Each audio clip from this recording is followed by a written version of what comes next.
Sa number 9, pagpanakop sa mga motorista nga nagagamit sang open pipe nga mga tambutso ginsuguran sang bago PNP.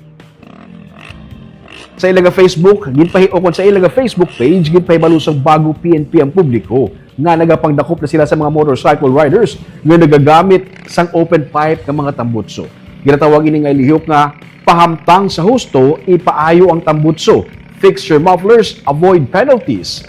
Base sa ilang page, ginasiling sang PNP, nga ang ini nga klase nga tambutso ang nagatugas ang distorbo, hindi maayo sa ikayong lawas kag isa ka bayulasyon sang layi. Sa announcement, ginsiling man nga ang tunog nga disiplina, hindi bungol. Ang matuod-tuod ko ng mga riders, nagarespeto sa kalinong.